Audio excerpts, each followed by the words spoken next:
무는 너무나 흔하지만 알고 보면 영양소가 풍부해서 밭에서 나는 인삼이라 불리는데요. 물을 이렇게 챙겨 먹기만 해도 몸에 독소를 빼주고 혈관 건강을 시작으로 다양한 질병을 예방할 수 있습니다. 오늘은 무의 효능을 시작으로 함께 먹으면 좋은 꿀조합과 조심하셔야 하는 꽝조합에 대해 알려드리겠습니다. 동치미 국물 한 모금에 속이 확 뚫리는 기분 느껴본 적 있으신가요? 예로부터 무는 천연소화제로 많이 먹던 음식 중 하나인데요. 이것은 바로 무에 들어있는 디아스타제라는 소화효소 때문입니다. 고기를 먹을 때 새콤달콤한 쌈무와 곁들이거나 치킨에 빠지지 않는 치킨무를 생각해보면 무와 함께 음식을 먹었을 때 속이 불편했던 적은 거의 없으셨을 거예요. 연구에 따르면 이 디아스타제가 탄수화물과 단백질을 분해해 소화를 촉진하고 소화불량 증상을 완화해 준다고 밝혔습니다. 무는 열을 가하면 소화효소가 변성되어 소화제 효과가 사라지게 되는데요. 그래서 소화제로 무를 먹을 때는 되도록 생으로 먹는 것이 좋습니다. 이뿐만 아니라 무에 풍부하게 들어있는 글루코시놀레이트 성분은 우리 몸속의 독소를 제거해 주는데요. 이렇게 무는 단순히 소화제를 넘어 우리 위와 간을 원활하게 만들어주는 천연 약재 중 하나입니다. 나이 들수록 혈관 건강이 중요하다는 이야기 많이 들어보셨죠? 혈관 탄력이 없어지고 혈압이 높아지면서 다양한 질병이 유발되는데요. 그런데 무는 혈관 건강을 지켜주는 보디가드 역할을 해주는데요. 특히 여성에게 좋은 음식입니다. 한 연구에 따르면 여성들이 무를 많이 먹을수록 수축기혈압, 총콜레스테롤, 중성지방, LDL 콜레스테롤 등 혈관 건강과 관련된 대부분의 지표가 개선되었습니다. 또 무에는 비타민 P가 많이 들어있는데요. 이 비타민 P는 조금 생소하실 수 있습니다. 이것은 비타민 C를 도와 항산화력을 높여서 활성산소를 제거하여 노화를 방지해 주는데 좋은데요. 또 모세혈관을 튼튼하게 만들어 뇌출혈 등의 출혈성 질환을 예방해주고 혈액순환을 개선시켜 수족냉증 등을 예방할 수 있습니다. 이 비타민 P는 특히 무 껍질에 많이 들어있는데요. 그래서 무는 껍질을 벗기지 말고 깨끗하게 씻어서 함께 먹는 게 좋습니다. 스트레스를 많이 받거나 몸이 피곤할 때 면역력이 떨어지는 느낌들 많이 받으시죠? 면역력이 떨어지면 자연스레 우리 몸에서는 이곳저곳 염증이 많이 생기는데요. 이런 만성염증은 여러 질병을 불러일으키는 원인 중 하나입니다. 무에는 강력한 항산화 물질인 폴리페놀과 플라보노이드가 풍부하게 들어있는데요. 이 성분들은 우리 몸속에서 활성산소를 제거해 줍니다. 활성산소는 우리 몸 이곳저곳을 상하게 만드는 나쁜 물질인데요. 그래서 각종 염증을 일으키고 노화를 가속시키며 심지어 암을 유발하기도 합니다. 그래서 이런 항산화 물질을 충분히 챙겨 먹어주면 몸속의 면역력을 높여주고 염증을 줄여주는 데 좋습니다. 특히 무의 항산화 성분은 심혈관 질환 예방에 효과적인데요. 그리고 면역세포가 열심히 일을 하게 만들어줍니다. 이렇게 염증 반응을 줄이면서 우리 부모님들이 자주 겪을 수 있는 관절염 예방에도 도움이 됩니다. 이렇게 천연 보약이라고 할 만큼 무는 우리 몸에 좋은 성분이 가득하지만 드실 때 꼭 주의하셔야 하는 것과 함께 드시면 좋은 조합들이 있습니다. 지금부터 차근차근 알려드릴게요. 시작 전에 구독 버튼을 꼭 눌러주세요. 일주일에 2번씩 알찬 건강 정보를 보내드리겠습니다. 무와 함께 먹으면 좋은 꿀조합. 첫 번째는 바로 무청입니다. 여러분, 무청이 무보다 영양 가치가 훨씬 뛰어나다는 거 알고 계셨나요? 무청이라고 하면 다들 시래기를 떠올리실 텐데요. 푸른 무청을 엮어 말린 뒤 볶거나 국을 끓여서 많이 먹죠. 이런 무청에는 식이섬유가 아주 풍부한데요. 식이섬유는 변비를 예방해주고 특히 혈액 속의 콜레스테롤을 낮춰주는 데 도움을 줍니다. 무청에는 식이섬유뿐만 아니라 비타민, 엽산, 칼슘, 칼륨 등 다양한 영양소가 들어있는데요. 칼슘 함량은 100g당 249mg으로 무보다 약 10배 가까이 많이 들어있습니다. 또 칼륨은 무보다 1.5배, 비타민C는 5배가 더 많아 잎에 들어있는 성분이 뿌리보다 더 많이 들어있는 것으로 확인되었습니다. 칼슘이 많이 들어있는 무청을 잘 챙겨 드시면 우리 부모님들 뼈 건강을 챙기는데 아주 좋습니다. 또 한국식품연구원 연구팀에 따르면 무청에 들어있는 식이섬유의 일종인 다당체가 우리 장 속의 환경을 개선하고 체지방을 줄여준다고 밝혔는데요. 이 다당체는 우리 몸의 에너지 대사와 면역 기능을 조절하는 물질들을 만들어냅니다. 특히 만병의 근원으로 통하는 염증을 없애는 것을 확인하였는데요. 단순 시래기로만 통하던 무청이 알고 보니 영양가가 이렇게나 가득해서 우리 부모님들께서 챙겨 먹으면 좋은 음식 중 하나입니다. 무와 함께 먹으면 좋은 꿀조합 두 번째는 바로 두부입니다. 두부 무조림, 두부 묵국 등 두부와 무 조합은 다양한 요리에 활용되는데요.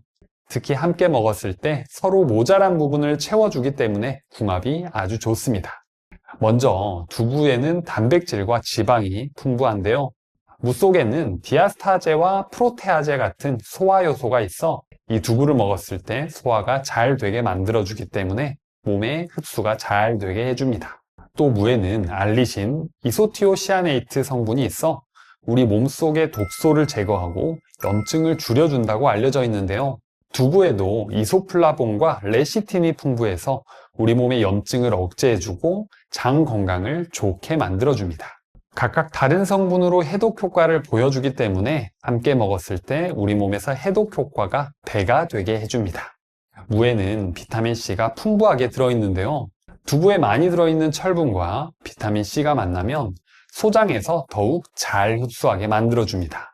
그래서 우리 부모님들께서는 단백질 섭취를 위해 두부를 챙겨 드실 때 무와 함께 곁들여 요리해 드시면 더욱더 건강을 챙길 수 있습니다. 무와 함께 먹으면 좋은 꿀조합 세 번째는 바로 생강입니다. 생강과 무 조합은 소화를 촉진하고 체온을 올려 면역 기능을 활발하게 만들어주는 좋은 조합인데요. 생강에 포함된 진저롤과 쇼가올 성분은 혈액순환을 촉진하여 체온을 높여줍니다. 특히 손발이 차고 겨울철 몸을 따뜻하게 해줘야 하는 우리 부모님들이 먹으면 좋은데요. 또 무와 생강을 함께 먹게 되면 소화장애를 예방하고 속을 따뜻하게 만들어 소화기 건강을 좋게 해줍니다. 그리고 이 둘 조합은 감기 예방에도 좋은데요. 무에 풍부하게 함유된 비타민C는 면역세포 활동을 촉진시키고 생강의 진저롤과 쇼가올은 항염증, 항균 작용을 하여 바이러스 감염을 억제해줍니다. 생강은 기침과 가래를 완화시켜주고 무는 목을 편안하게 해주는데요. 그래서 생강과 무 그리고 꿀을 넣은 무생강 꿀차를 드시면 겨울철 면역력을 높이는데 좋습니다. 이 레시피는 더보기와 고정 댓글에 올려놓겠습니다. 이번에는 호흡기 질환 예방을 위해 무 효능을 높이는 여러 활용법이 있는데요. 기관지가 약해서 가래나 기침을 많이 하시는 분들은 집중해주세요. 첫 번째로 채 썬 무를 활용하는 방법입니다. 무를 채 썰어서 황설탕과 1:1 비율로 섞어 유리병에 담아줍니다. 그리고 일주일 후에 우러나온 무즙만 덜어서 냉장 보관하시면 되는데요. 이 무즙을 따뜻한 물과 1:1 비율로 섞어서 아침, 저녁으로 챙겨 드시면 좋습니다. 무 효능을 높이는 활용법 두 번째는 무즙인데요. 무를 깨끗하게 씻고 믹서기나 강판에 갈아줍니다. 이 무즙에 물엿을 적당량 넣어 마시면 좋습니다. 무를 드실 때 조심하셔야 하는 꽝조합 첫 번째는 바로 오이입니다. 무와 오이가 궁합에 나쁘다는 이야기 들어보셨나요? 하지만 이 내용은 사실이 아닌데요. 그렇다면 왜 이런 이야기들이 퍼지게 된 걸까요? 소문의 내막을 파헤쳐 보면 오이가 무 속에 있는 비타민C를 파괴하기 때문에 같이 먹으면 안 된다고 이야기합니다. 그런데 사실은 오이의 효소는 무에 들어있는 비타민C를 파괴하지 않고 모양만 바뀌게 하는데요. 비타민C는 산화형과 환원형 두 가지로 나뉩니다. 그런데 오이 속 효소는 비타민C를 산화시켜 산화형 비타민C로 변형시키게 되는데요. 이 내용이 잘못 와전되어 비타민이 파괴된다고 알려지기 시작했습니다.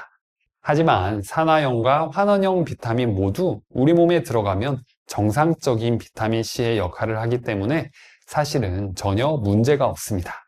그러니 앞으로 오이와 무를 같이 드셔도 전혀 문제가 없겠죠? 오히려 오이와 함께 먹으면 챙길 수 있는 이점이 많은데요. 오이는 혈당 및 혈압 개선에 도움이 되며 다이어트에도 효과가 있는데요. 또 혈당 지수 GI가 15밖에 되지 않는 대표적인 저혈당 식품입니다. 그래서 당뇨가 있으신 분들, 당뇨 예방을 위해 혈당 관리를 하셔야 하는 분들에겐 편하게 먹을 수 있는 음식 중 하나입니다. 정리하자면 오이는 사실 무와 꽝 조합이 아니라 꿀 조합이겠죠. 물을 드실 때 조심하셔야 하는 꽝 조합. 두 번째는 바로 만성 콩팥병이 있으신 분들입니다. 만성 콩팥병은 우리 몸의 칼륨을 몸 밖으로 배출하는 능력을 떨어지게 하는데요. 이로 인해 칼륨이 많이 함유되어 있는 음식을 먹으면 혈액 속에 칼륨이 많아지는 고칼륨 혈증이 생길 수 있습니다. 고칼륨 혈증이 발생하면 근육의 힘이 약해질 뿐만 아니라 심장이 불규칙적으로 뛰는 부정맥은 물론 심한 경우 심장마비 등으로 생명을 위협할 수 있는데요. 이 때문에 콩팥의 기능이 많이 떨어진 만성 콩팥병이 있는 경우에는 물을 많이 먹는 것은 가급적 피하시는 것이 좋습니다. 신장질환이 없는 경우에는 칼륨을 조금 많이 섭취한다고 하더라도 신장을 통해 효과적으로 칼륨이 배설되기 때문에 혈중 칼륨 농도가 비정상적으로 높아지지 않는다고 합니다. 그러니 영양 만점 물을 걱정 없이 드셔도 됩니다. 물을 요리할 때 다양한 요리법 중 아주 쉽게 만들 수 있는 무나물이 있는데요. 무나물을 만드실 때 참기름이나 들기름에 볶아서 하시는 분들 많으시죠? 사실 이렇게 하면 발암물질이 생길 수 있는 안 좋은 조리법인데요. 참기름 발연점은 160도로 낮은 편입니다. 그래서 고온에 가열하면 발암물질인 벤조피렌이 발생하게 됩니다. 이런 이유로 참기름은 고온으로 조리할 때 적합하지 않고 무침 요리 등 요리 마무리에 둘러주는 용으로만 사용하셔야 하는데요. 그렇다면 들기름은 어떨까요? 들기름 역시 발연점이 낮은 편에 속합니다. 참기름보다 발연점이 조금 높긴 해도 고온에 가열하면 들기름도 역시 발암물질이 발생하게 되는데요. 무나물을 만들 때 기름에 볶지 않고 맛있게 만드는 레시피가 있는데 더보기와 고정 댓글을 확인해 주세요. 지금 듣고 계신 내용이 좋으시다면 구독과 좋아요 그리고 주변에 공유해 주세요.